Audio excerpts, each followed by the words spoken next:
한국이 정말 위기입니다. 김영석 교수가 말씀하시는 것처럼 우리나라 MZ세대라든가 뭐 방탄소년단이라든가 뭐 블랙핑크라든가 뭐 이 세계를 석권합니다. 그리고 전 세계에 한글을 배우려고 하는 나라가 그렇게 많습니다. 제가 언젠가 얘기한 적이 있습니다만 저 부리아티아라고 러시아 공화국의 하나인 바이카로스 근처에 있는 나라예요. 나라가 큽니다. 우리나라보다 땅은 7배나 큰 나라인데 거기도 부리아티아 몽고족이 한국 사람하고 인종적으로 아주 비슷하다고 해서 한국에 대해서 굉장한 호감을 가지고 있습니다. 제가 거기 간 게 한 20년 전인데 한글을 배워가지고 한국으로 유학하는 것이 우리가 그보다 훨씬 전에 미국에 유학하는 아메리칸 드림하고 거의 비슷해요. 거기에 브리아치아 국립대학, 내셔널 유니버시티 한국어과 입시 시험이 50대 1이야. 대단해요. 근데 그런 현상이요. K-팝의 발전 때문에 전 세계화되고 있습니다. 그래서 제가 돌아오면서 몽고의 울란바토르 수도 그리고 그 브리아티아스는 울란 우대입니다. 울란이라는 게 울안이라는 뜻인 것 같아요. 시리 거기에 몽고 국립대학에서 그 얘기했습니다. 한글이 얼마나 중요하고 빛나는 언어냐. 그리고 세계 모든 언어학자들이요 한글이 가장 과학적이라고 합니다. 그래서 이 포네틱하게 이 입소리 현상을 가지고 소리를 내는 그 독특한 표현 문자예요. 그리고 컴퓨터에도 컴퓨터에 입력하고 활동하는데 뭐 한문보다는 수십 배 빠르고 영어보다는 훨씬 더 빠른 굉장히 과학 적합성 문자입니다. 그래서 저는 언젠가 제 희망사항이 아니라 뭐 제가 예언자는 아닙니다만은 앞으로 한 50년 정도쯤 되면 한글이 세계 공통 언어가 되리라고 생각합니다. 지금의 세계를 지배하는 언어는 영어예요. 프랑스어하고 독일어는 상당히 올라갔다가 국가의 기능이 그래서 약간 좀 슬로다운하는 입장입니다. 영어가 압도적이에요. 오히려 스페니쉬가 더 세요. 근데 아마 50년 후쯤은 한글이 지금의 영어보다도 더 막강한 영향력을 행사하는 언어가 되리라고 생각합니다. 한글이 세계의 언어로 된다면 우리 문화가 세계의 중심이 됩니다. 그래서 많은 미래학자들이 얘기한 것처럼 한국이 동방의 보석이고 세계를 지배하는 귀중한 보석이 된다 하는 것이 헌이 아니라고 생각합니다. 이렇게 좋은 포텐셜과 차질을 가지고 있는 나라인데 왜 이 나라가 이렇게 엉터리냐 이거예요. 우선 도덕이 빵점이야. 어디 가서 모랄리티 주장하면 저 자식 웃기네. 저거 시대 빠진 놈. 낙후한 놈 잃어버립니다. 여러분이 그런 거 많이 느끼지 않습니까? 음모와 조작과 무슨 뭐 어떤 그 부정부패의 카르텔 이것이 완전히 만연돼 있어요. 그러니까 지금 선거에서 야당이 압도적으로 돼가지고 탄핵이지 뭐니 난리 법석을 치는 것도 전부 가짜 선거에 의해서 만들어진 국회의원들이 저 난리 법석을 치는 겁니다. 그런데 그것을 어떻게 제어를 해야 하느냐. 지금도 장지원 박사니 공병호 박사는 여기 미국으로 이주했을 거예요. 여러 가지 이유 때문에. 그 사람들이 그렇게 부정선거 문제에서 차근차근하게 전부 설명을 해도 신문에 한 줄도 안 나와요. 엊그제 27일 날 100만의 한국 개신교도의 집회도 신문이 거의 안 나왔어요. 이 나라의 조중동이야 모든 신문이 다 썩었어. 이래가지고 뭐 국민이 전행이 있든 말든 K-팝이 세계를 석권하든 말든 이 나라 본국이 이래가지고 되겠습니까? 그리고 이 음모의 카르텔은 제가 보기에는 많은 사람들이 그렇게 봅니다만 외국 세력과도 연계되어 있다고 봅니다. 친북 혹은 친중, 특히 친중이 그 양아무개가 중국 공산당에 가서 뭐 당무 협의해갖고 뭐 계약하고 그랬다고 하지 않아요? 그래서 그 선거 조작하는 거 그런 것이 거기서 배워왔던 거 양정철인 거 뭐 하는 사람이에요. 그리고 선거를 하면 그 투표 결과 그 컴퓨터 총 프로그램 하는 것이 여기가 아니라 중국 어디에 있다는 설도 많이 있습니다. 그런데 더 큰 위기는 이런 것을 변혁시킬 수 있는, 바꿀 수 있는 능력과 지위를 가지고 있는 사람들이 이 문제에 대해서 한마디로 얘기를 안 하는 거라. 이게 더 큰 문제예요. 그러니까 제가 몇 차례 얘기했으면 윤석열에게 지금 공개적으로 물어요. 당신은 대통령 선거뿐만 아니라 지난번에 4.15 선거, 최근에 40 선거에 대해서 전혀 부정부패가 없다고 생각하느냐? 답변하세요. 그리고 사전투표 특히 이런 문제에 대해서 아무 문제가 없다고 생각하느냐? 아니면 전 세계에서, 전국에서 아우성처럼 하는 소리를 들을 귀가 없는 것인가?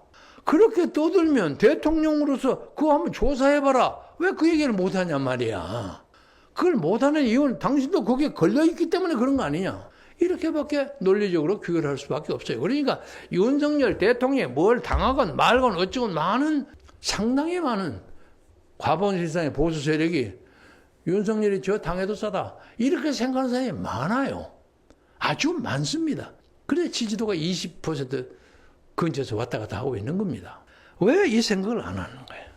그리고 심지어 참 말하기 어렵습니다만은 요즘 현충원에서 앉아있으면서 이런저런 얘기할 때 사람들이 그러더라고.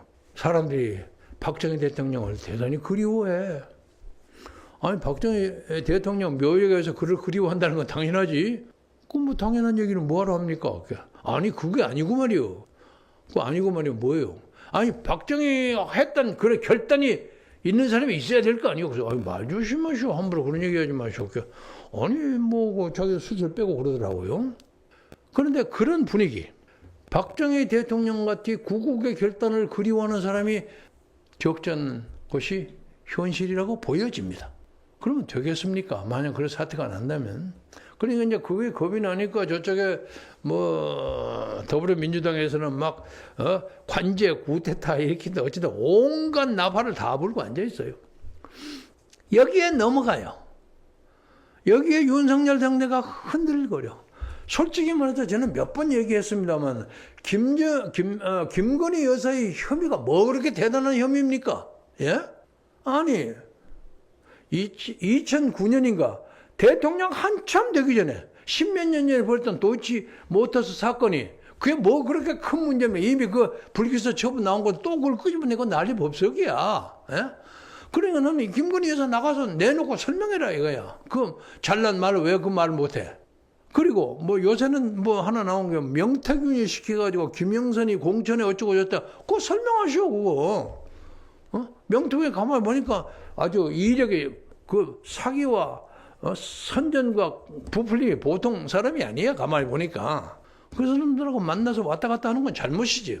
거기에 넘어가는 것도 잘못이고 그 사람이 80몇 번 여론조사가 갖다 바치고 이러니까 넘어갔겠지. 그건 사과하세요 국민한테. 그리고 그냥 뭐 윤석열 대통령은 자기 부인이 그냥 특검에 가면 막 큰일이나 날 것처럼 난리 법석이 버티고 있고 그리고 이제 특검까지 가지 않게 해서 중간 방법으로 한동훈이가 뭐 감찰관 제도를 내고 감찰관 건방지게 그걸 만든다고 막 자기 뭐라고 할까 윤딸이라고 할까 그 윤석열 지지파들이 막 한동훈이 저 자식 죽이려고 뭔가 난리 법석을 치는 거야. 그러니까 한동훈이 나는 개인에서 얘기한 것이 아니라 민주국가에서는 반대 의견도 얘기해야 될 거. 그 말 맞는 말이지. 예? 맞는 말이에요.